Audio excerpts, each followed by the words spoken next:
5.2 Sistem Catatan Bergu.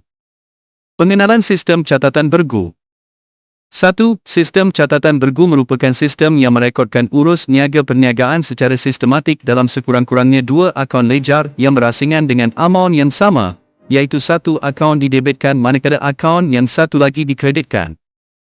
2. Akaun merupakan satu ringkasan urus niaga perniagaan yang tepat dan sistematik. 3. Akaun disediakan dalam bentuk T. 4. Setiap akaun mempunyai 2 bahagian, iaitu A. Bahagian sebelah kiri dikenal sebagai debit. B. Bahagian sebelah kanan dikenal sebagai kredit. Peraturan perekodan. 1.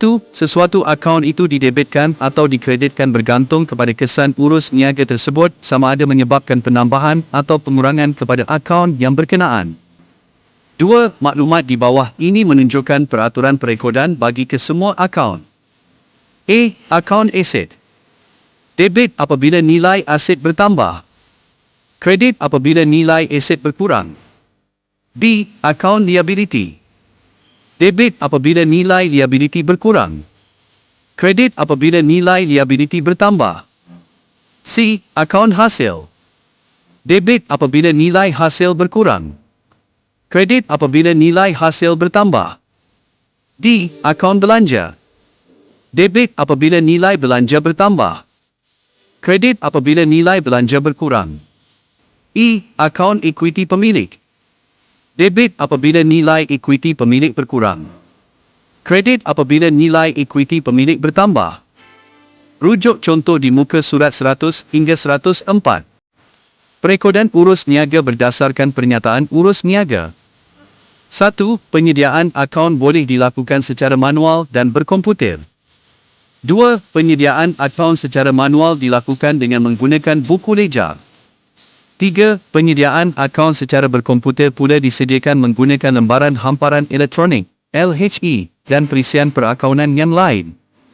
Rujuk contoh di muka surat 104 hingga 106. Pengimbangan ledger. 1. Pada akhir bulan atau akhir tahun perakaunan, semua akaun mesti diimbangkan atau ditutup. 2. Mengimbangkan akaun bermaksud menjumlahkan kedua-dua belah debit dan kredit sesuatu akaun untuk mencari selisih antara jumlah debit dengan jumlah kredit akaun tersebut.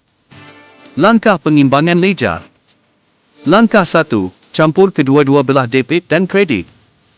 Jumlah yang lebih besar ditulis di bahagian jumlah kedua-dua belah. Langkah 2. Selisih antara jumlah debit dan jumlah kredit dikira dan ditulis baki HB. Langkah 3. Bawa baki HB ke bawah dan di sebelah yang bertentangan dengan menulis baki BB. 4. Sekiranya jumlah debit melebihi jumlah kredit, maka baki HB terletak di sebelah kredit.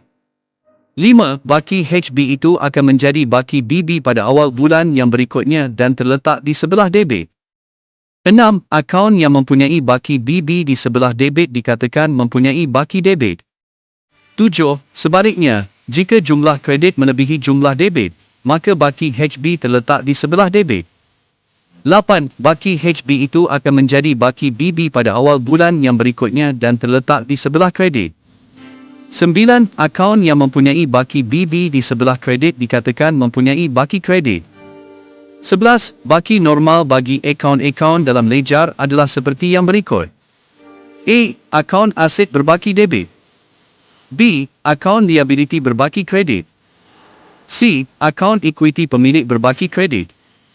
D. Akaun hasil berbaki kredit. E. Akaun belanja berbaki debit. Rujuk contoh di mula surat 108. Pemindahan catatan dari buku catatan pertama ke akaun-akaun dalam ledger am dan ledger khas. Pemindahan dari buku tunai runcit ke ledger. Rujuk contoh di muka surat 110 hingga 115. Kesan dan akibat jika sistem catatan bergu tidak digunakan dalam perekodan urus niaga perniagaan. Kesannya ialah imbangan duga tidak dapat disediakan. Penyata kewangan tidak dapat disediakan. Akibatnya ialah kesilapan perekodan sukar dikesan. Ketepatan kerja merekod tidak dapat diuji. Penipuan mudah berlaku. Penentuan untung atau rugi sukar dilakukan. Kedudukan keuangan perniagaan tidak dapat ditentukan dengan tepat. Perbandingan prestasi perniagaan antara tahun tidak dapat dilakukan.